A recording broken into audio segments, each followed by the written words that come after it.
Assalamualaikum warahmatullahi wabarakatuh. Perkenalkan, nama saya Muhammad Rizal dari Prodi Agribisnis angkatan 2021.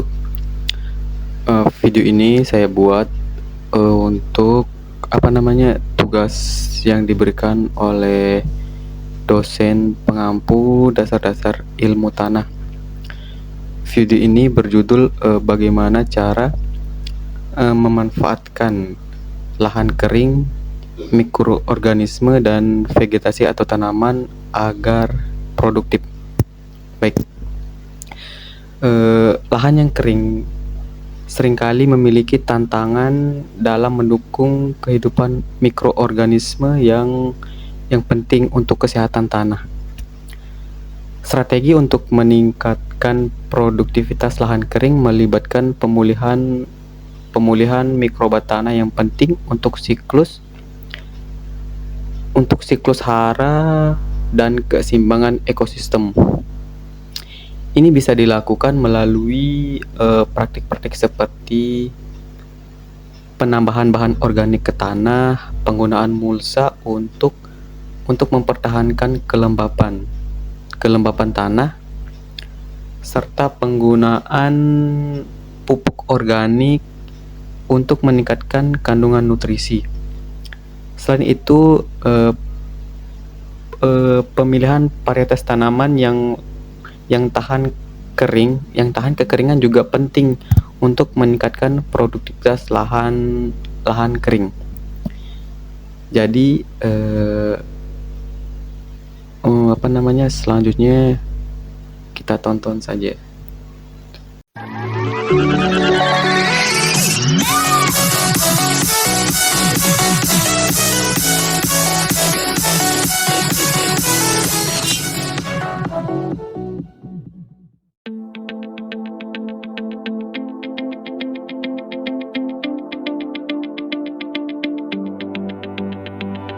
Di dunia di mana tanah kering dan tandus menantang kemampuan kita untuk menanam makanan, ada harapan. Melalui praktik-praktik berkelanjutan, kita dapat mengubah kondisi keras ini menjadi tanah yang produktif. Langkah pertama, memperbaiki struktur tanah dengan memperkenalkan bahan organik seperti kompos atau hijauan. Kita meningkatkan kemampuan tanah untuk menyimpan kelembapan dan nutrisi. Memperbaiki struktur tanah dengan menambahkan bahan organik seperti kompos atau hijauan merupakan langkah awal yang sangat penting dalam memperbaiki lahan pertanian. Bahan organik tidak hanya menyediakan nutrisi bagi tanaman, tetapi juga berperan signifikan dalam memperbaiki sifat fisik tanah. Saat bahan organik terdekomposisi, partikel-partikel tanah menggumpal membentuk struktur remah yang memungkinkan aerasi dan drainase yang baik. Struktur tanah yang gembur ini memfasilitasi perkembangan akar tanaman secara optimal serta meningkatkan kapasitas tanah dalam menyimpan air dan nutrisi. Teknik konservasi tanah yaitu membangun teras dan menanam tanaman penutup tanah, membantu mengurangi erosi tanah dan meningkatkan infiltrasi air, menjadikan air hujan sebagai sumber daya yang berharga. Langkah kedua dalam memperbaiki lahan pertanian adalah menerapkan teknik konservasi tanah. Pembangunan teras pada lahan miring atau berkontur merupakan salah satu metode yang efektif untuk mengurangi erosi tanah akibat aliran air permukaan. Teras berfungsi untuk memperlambat laju aliran air hujan, sehingga mengurangi daya erosinya terhadap tanah. Selain itu, teras juga membantu meningkatkan infiltrasi air ke dalam tanah, mengkonservasi kelembapan, dan mencegah kehilangan air yang cepat. Menanam tanaman penutup tanah atau cover crop juga merupakan praktik konservasi yang baik. Tanaman penutup seperti kacang-kacangan, rumput-rumputan, atau tanaman hijau lainnya dapat melindungi tanah dari pukulan langsung air hujan dan angin.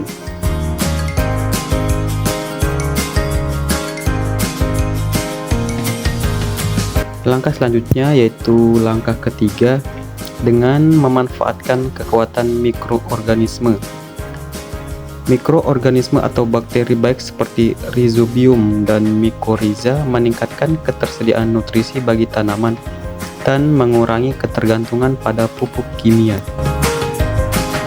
Langkah ketiga dalam memperbaiki lahan pertanian adalah memanfaatkan kekuatan mikroorganisme yang menguntungkan bagi tanaman. Bakteri baik seperti Rhizobium atau Mycorrhiza memainkan peran penting dalam meningkatkan ketersediaan nutrisi bagi tanaman secara alami.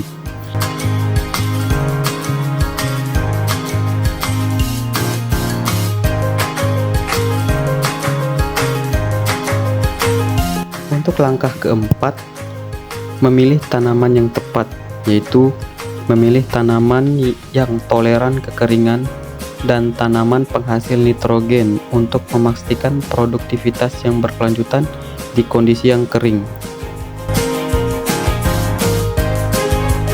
Langkah keempat, yaitu langkah yang paling penting dalam memperbaiki lahan pertanian, adalah memilih jenis tanaman yang tepat sesuai dengan kondisi lingkungan setempat. Salah satu pertimbangan utama adalah memilih tanaman yang toleran terhadap kekeringan atau membutuhkan sedikit air, terutama jika lahan pertanian berada di daerah kering atau rawan kekurangan air. Tanaman seperti sorghum, gandum, kacang tunggak, dan kacang hijau umumnya lebih tahan terhadap kondisi kering dibandingkan tanaman lain seperti padi atau jagung. Dengan menanam tanaman toleran kekeringan, petani dapat meminimalkan resiko gagal panen akibat kekurangan air dan memastikan produktivitas yang berkelanjutan meskipun dalam kondisi lingkungan yang kurang menguntungkan. Selain itu, memilih tanaman penghasil nitrogen seperti kacang-kacangan juga merupakan strategi yang baik. Tanaman ini mampu mengikat nitrogen dari udara melalui simbiosis dengan bakteri Rhizobium dan memperkaya tanah dengan nitrogen yang dibutuhkan untuk pertumbuhan tanaman.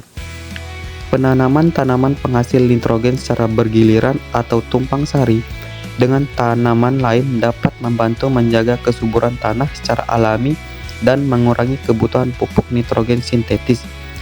Dengan mempertimbangkan faktor toleransi terhadap kekeringan dan kemampuan memperkaya tanah, petani dapat memilih varietas tanaman yang paling sesuai untuk lahan mereka. Hal ini akan memastikan produktivitas yang berkelanjutan dalam jangka panjang. Langkah keempat tadi merupakan langkah terakhir bagaimana cara memanfaatkan lahan kering, mikroorganisme, dan vegetasi atau tanaman agar produktif. Dengan menerapkan praktik-praktik holistik ini, kita dapat memperbaharui tanah-tanah kering, menyuburkan tanaman kita, dan menciptakan masa depan yang lebih berkelanjutan bagi generasi mendatang.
Jadi penting sekali buat kita mempelajari bagaimana memanfaatkan lahan kering, mikroorganisme, dan tanaman. Mungkin ini saja video yang bisa saya sampaikan, kurang lebihnya saya mohon maaf. Bila taufik wal hidayah, wassalamualaikum warahmatullahi wabarakatuh.